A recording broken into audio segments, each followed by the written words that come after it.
Welcome back to Virtual School Assembly. Today, our guest is Rory Jennings. Rory grew up in a family of 6 in a small city in the south of England called Salisbury. He played a variety of sports throughout childhood, including soccer, cricket, tennis, sailing, and rugby.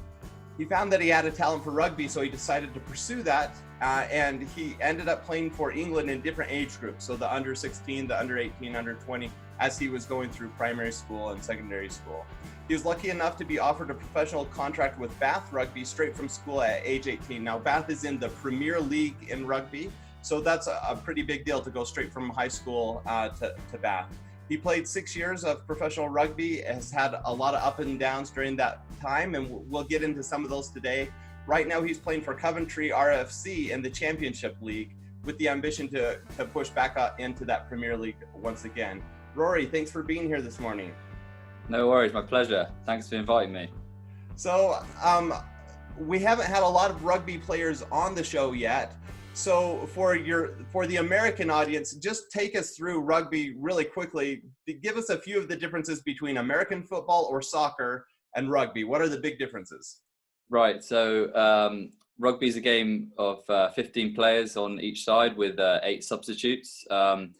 Essentially, it's the same shape ball as American football. A few of the simple rules, you have to pass backwards, so it's very different to American football like that. The contact's pretty similar, so you get some big collisions, you get some big people. I'm one of the smallest for sure. It's more fluid than American football. There's a lot of stop-start in American football compared to rugby, where it's just 80 minutes, sort of pretty much non-stop. In football, obviously, you can only use your feet. In rugby, you can obviously use your hands and your feet. So, sort of in a nutshell, that's a pretty simplistic view of it. But it's more similar to American football than soccer, sure. Yeah, and it's funny talking to an American audience because obviously worldwide rugby is a huge sport. It's very popular throughout most of the world. It just hasn't been as big in the United States, and so that's why I need to kind of put that clarifying bit at the beginning. But huge sport worldwide. It's a big deal to play professional rugby. And so excited to dig into your story. Let's go back in time to kind of your childhood. Explain a little bit what it was like growing up in Salisbury and being from a big family and playing sports. Paint a picture for us. Yeah, so my dad is in the military, or was in the military. So the early years were a bit of moving around, but then we settled in Salisbury. I was pretty young at the time. Played a bunch of sports in the back garden with my older brother. Cricket, which I don't think you play in the US. It's just similar to baseball, I guess. Loads of different sports, soccer, rugby. So just sort of having a normal childhood, really, playing loads of sports. Played more rugby than anything else as I grew up. Went to school in the local area, sort of excelled a bit in my rugby. Found that I actually really had a passion for it and enjoyed it, and maybe thought that I could do it as a profession, which is and I sort of pursued it, and luckily enough, I know you said in the bio, but yeah, it's pretty much the same. I got a contract at 18, but yeah, from there on in, it's just been professional rugby.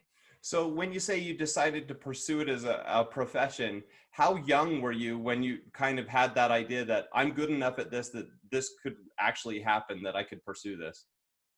I guess you don't really know until you get the contract that you're gonna get it, I guess. Mm-hmm. But I guess you have that burning desire. If you've got a massive passion for it, you just work towards it, and no one's going to tell you that you can't do it, I guess. And then I guess when you get to 13, 14, you start going to different sort of different teams, regional teams and stuff like that. So you have a good idea that you're sort of one of the best at your age group in this certain area. And then it sort of snowballs into maybe a national team or whatever. So you've got a pretty good idea that you're in a good position to make it pro. Right. So, yeah. So before you signed that pro contract, let's just talk about like from 14 to 18 as you're developing as a rugby player. Now you said you're a little on the small side for rugby. I know you're number 10 in rugby. Your number is your position. And so Explain kind of what your role on the team was, and have you always been a 10, or have you kind of bounced around a bit? Yeah, so I pretty much, which is uncommon actually. A lot of players change as they grow and sort of or whatever fill out. But number 10 is essentially, if I can put it in American football terms, it's basically the quarterback sort of. So it's the person that sort of calls the plays, and sort of dictates what the team's doing and where they're going to go and stuff like that. So I'm not the only person that does that, but it's sort of the main person who does it. So that's my sort of role. I'm also the kicker, which is obviously two separate roles in American football, and you can combine them or anyone can kick, but I'm the main kicker as a number 10. Yeah. Cool. And that's been the case since you were younger? You've always been kind of a kicker? Well, from the youngest, when you just start playing rugby, the rules are you're not allowed to kick until you get to a certain age. And it's the same with contacts. You can't do contacts until a certain age. I'm not sure if it's the same over there, but yeah, pretty much since I was allowed, I was pretty much kicking. So it sort of came naturally somehow. I think my dad played a bit of soccer, so maybe it came a bit more naturally. Cool. Well, so let's talk about that first contract. When it was offered to you, were you expecting a contract? Were there other teams interested? How do you go about landing that first big contract to play professionally? At the time, so 6 years ago, it was pretty much done regionally. So whatever, if you were in the catchment area for a team, you if you were going to get a contract, you get it from that professional team. So where I lived, it was Bath Rugby. So if I was going to get it from somewhere, it was going to be there, most likely. And I guess, like I said, you kind of get a good idea as you do more regional stuff. The teams sort of attach onto you, and you do a bit of training as you go 16, 17, 18. You can sort of get a good idea that you might get one, but you never know. Right. So it's always on the edge. But yeah, and then it came, I think it was just maybe my last term of school when I was 18. So that was a massive relief, and yeah, it was a great honor. And how do they do that? Do they just they call you up on the phone and say, hey, we want to offer you a contract, or is there in American football, we make a big display of the draft and everybody wears the hats and stuff like that. What's it like in rugby? It's absolutely nothing like that, I can tell you. Yeah. I mean, I imagine the honour is still exactly the same, but it's not put on the same spectacle as the draft system or anything like that. I literally got pulled aside by the academy manager at the time, and he pulled me and my dad, actually, I think, to a side and said, "Yeah, you're getting offered a contract." So it was a bit more private and maybe subdued, but it was still great. Yeah, that's awesome. Well, let's talk about, so you've been playing for about 6 years now, which I would imagine is about the length of, or probably longer than what most people play professionally. So you're a veteran, you've been at it for a while. Go through some of the highs and the lows of being a professional rugby player. Well, I guess injuries, to start with, a low point. Injuries are always a low point in sport, and a lot of people can probably sympathise with that. Injuries, and then contract negotiation time, whether you're going to get one or not. That's a massively worrying time. The highs, obviously, winning games, winning trophies, personal success, personal recognition. But mainly the team camaraderie and sort of being within the team and team culture, etc. Those are the definite high points. I think there's definitely more high points than low points, being in professional sport. But there are definitely some low points you need to keep an eye out for. Right. Now, we've had a lot of professional athletes on this show from different sports. We've had soccer players, we've had football players, baseball, basketball. And a lot of them have been at it for a while. They talk about some of the low points that you just mentioned: contract negotiations, not knowing if you'll be on a team next year, if you're going to get traded or if you have to negotiate with a different team. I know you were with Bath for a while, but you're not with them now. What happened there, and what was that like going from Bath to Coventry where you are now?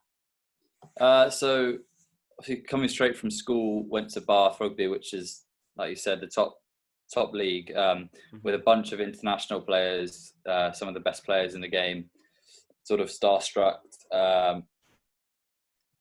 Great to learn from them, just training next to them day in, day out. But I guess I was guilty of, I didn't realise at the time, but I was guilty of sort of, as I made it right to Bath Rugby from school to professional, I sort of sat on my laurels a little bit. I can admit that.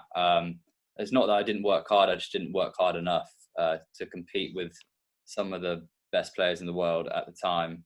So I just found myself not cutting the grade after my fourth year. They said, you're surplus to requirements. And then, I had to drop down a league, which was humbling and sort of gave me a bit of a time to reflect and sort of realize where I'd gone wrong. Right. Now, kids don't understand what it means to compete at that high of a level because, as we go through primary school and then into high school, even the top athletes, they're not playing professionally. And so they don't know the grind of that being your job, of that's what you're doing. Can you take us through kind of what a day of training looks like? Not right now, because obviously things have changed where you're not with the team, but when you're in a normal season and training, what does a day of training look like for you? So normally, depends what club you're at, but for me at the moment, when I was back at the club, I would be in for the club at 7 a.m. You do your questionnaire testing sort of thing. So your sleep out of 10, your stiffness, your injury, your different flexibility, all those different questions, your weight, blah blah blah. And then you'd sometimes you'd go for breakfast, quick breakfast, and then you'd be split into two teams, two different groups, and one would do weights whilst the other one would do skills. So work on your micro skills without going too hard. And the other would do some weights, whatever session that was planned. And then you'd have a break, some meetings. You might have a unit session. So for us in rugby, it's backs and forwards. So you would have, I guess, offense, defense, special teams in American football. Backs, essentially, considered the smaller blokes, and the forwards are the larger blokes. So we'd do a unit session, so work on specific unit skills, and then after that session it would be half an hour or so, and then go to lunch, and then we have a main session after lunch, which would be the whole team together, and it would change sort of day to day what you do. When you get closer to the game, you do less volume training, so you're obviously a bit fresher for the game, and that's a normal day, but it would vary here and there depending on what they planned. Right. So one of the big difference, I think, between amateur sports and going to the professional level is kind of the intensity of the training. I know growing up, I spent very little time in the weight room. I mostly just played the sports, right? And so you're out just practicing the skills and doing the things. But then as you get to a more professional level, a lot of those other things, I mean, even doing like a questionnaire every day, that would never occur to me that, they keep track of everything and they're doing that. Yeah. Was that a hard transition for you, or was it just, that's what people do? Yeah, I guess it's a bit, at the start, it was a bit different. So you'd probably accidentally miss a few questionnaires every now and then, and you get told off by whoever is checking it. But then you just get used to it. It's just part of day-to-day life. I realised that it's important to those who measure the data. It's important sort of information. It's a bit annoying in the at 7 a.m. in the morning when you've still got dust in your eyes, but it's one of those things about professional sport. It's every inch counts. Cool. Well, so it's interesting to see kind of a day in the life of a professional athlete. What about the off season? How much training are you doing in the off season, and what kind of things are you doing so that when the season comes back around, you're ready for it? So on a normal off season, it'll be about 5 weeks, and then we'll go back into our pre-season. But the my off season normally looks like the first 2 weeks is just cut everything out, just go on holiday, Hmm. don't even think about it. Sort of because you've had, well, our seasons are quite long, so they're about 9 months, 10 months. Wow, yeah, that's really long. So and then pre-season's 2 months, and then you get 1 month break basically ish. Um, so you kind of give yourself that time to just switch off completely, not even look at a clip of the sport. Right. That's what I do anyway. And then the second 2 or 3 weeks is mainly based to gradually getting back into it, the training, and then when you hit that end, that last week, you're sort of ready to hit the ground running with pre-season.